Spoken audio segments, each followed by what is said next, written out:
안녕하세요, 여러분. 여러분은 만물의 근원이 뭐라고 생각하시나요? 지난 시간에 우주가 어떻게 시작했는지, 우주의 시작에 대해서 신화적인 관점에서 그리스와 또 중국의 그 사유 체계를 비교해 봤습니다.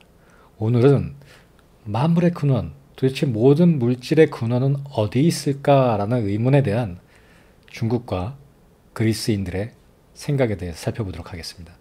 그 중에 오늘 할 얘기는 아페리온이라는 물질입니다. 아페리온.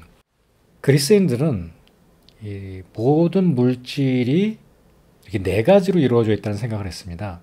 우리는 뭐 다섯 가지 원소를 얘기하잖아요. Five element. 얘네들은 네 가지 원소를 얘기했는데요.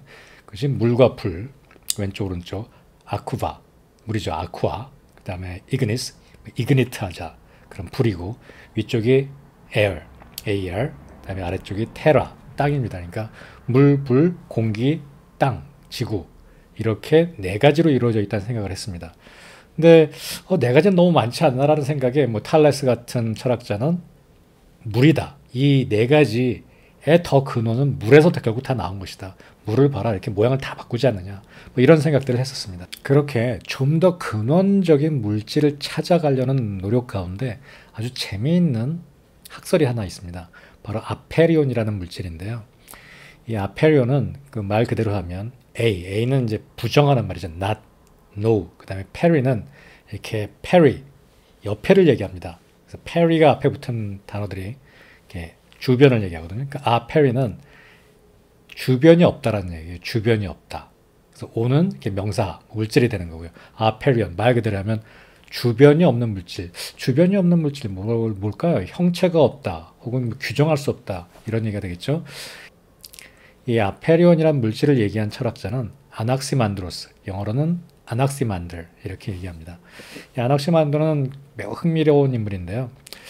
시기적으로는 중국의 춘추적 궁국시대와 일치합니다. 아테네 학당 그리스 철학자 중에서는 상당히 앞쪽에 위치하는 철학자고요.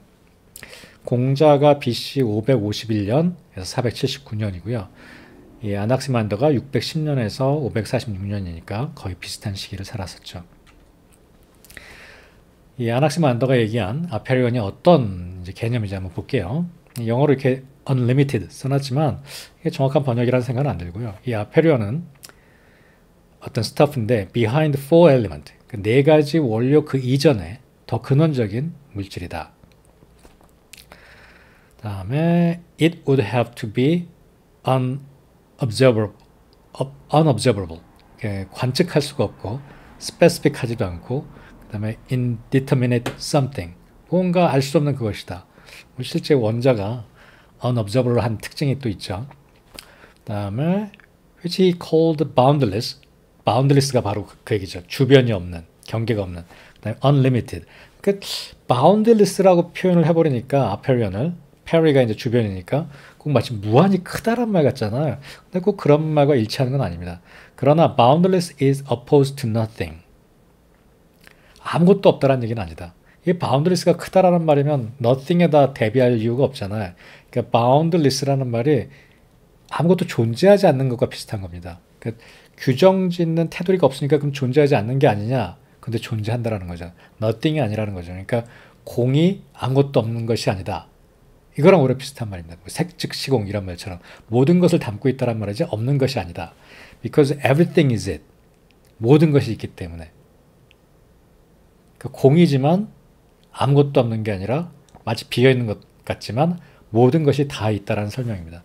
And things will return to their boundless source. source죠. 이게 근원이니까 모든 물질이 결국은 이 주변이 없는 그 근원 물질 아페리온으로 돌아갈 것이다. 그러니까 아페리온을 자꾸 boundless나 unlimited라고 얘기하면 좀 느낌이 안 잡힙니다.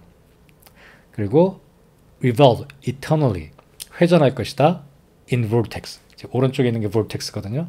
소용돌이 속에서 회전할 것이다. 이게 아낙시만드가 한 말이고요.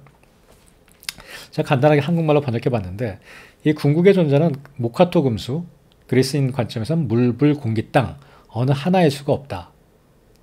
그 중에 하나, 탈레스가 얘기한 것처럼 물 이런 것이 아니라 다른 물질일 것이다. 그리고 그것은 규정할 수도 없고 관찰할 수도 없고 아무것도 없는 것 같지만 모든 것이 그 안에 있는 것이다. 그리고 이 세상 모든 것은 결국 이 아무것도 아닌 이 바운더리스한 아페리온으로 돌아갈 것이다. 그리고 순환할 것이다. 어디서? 이 소용돌이 속에서. 뭐 한약을 하신 분들은 이 이야기를 듣자마자 태극과 무극을 생각하셨을 거예요. 저도 처음에 이 글을 읽으면서 이렇게 소름이 돋더라고요. 아니 이게 놀랍도록 흡사한데? 이런 생각을 하면서 되게 짜릿한 느낌이 들었어요. 아낙시만더는 이 아페리온을 얘기할 때 중요하게 생각했던 관점이 하나 있거든요. 그게 뭐냐면 이 물과 불이 대립하고 공기와 땅이 대립하잖아요. 궁극의 물질은 이런 대립 관계가 없어야 된다는 생각을 했습니다. 그래서 아낙시만더는 이 아페리온을 아무것도 대립하지 않는, 즉 성질이 없다는 얘기죠. 뜨거우면 차가운 성질과 대립하고 높으면 낮은 것과 대립할 텐데 그런 성질 자체가 없다라는 얘기죠. 그러니까 경계가 없는 겁니다. 규정 지을 수 없는 거죠. 그런 존재로 물질의 근원을 생각했습니다. 대립관계가 없는, 이것도 우리 한의사들이 듣기에는 딱 무극이나 태극, 음양이 분화되기 이전의 상태로 생각이 됩니다. 자, 이 말은 태극도설에 나오는 말인데요. 무극이 태극, 무극이 곧 태극이요. 음정양동이다. 무극이면서 태극이다. 무극이 아무것도 없지만 그 안에 태극, 모든 것이 있다는 얘기고, 그 태극, 모든 것이 있던 것이 나뉘면서 음양이 된다. 이렇게 물질이 생겨나는 것. 그래서 만물로 바뀌어 나간다. 이렇게 나오는데요. 아낙시만더가 했던 이 아페리온 얘기랑 굉장히 흡사하죠. 음양이 묘하게 화합해 만물이 생겨나고 낳고 또 낳아 변화가 무궁해진다. 무극에서 태극으로, 음양에서 만물로. 또 아낙시만더가 아페리온으로부터 태어난 세계가 다시 아페리온으로 돌아갈 것을 이렇게 이야기하고 있습니다. 어떤 근원에서 솟아난 사물은 파괴되어 필연적으로 다시 그 근원으로 돌아갈 것이다. 사물들은 시간의 흐름으로 인해 겪은 불공정함에 대해 서로 징벌을 가하고 보상하기 때문이다.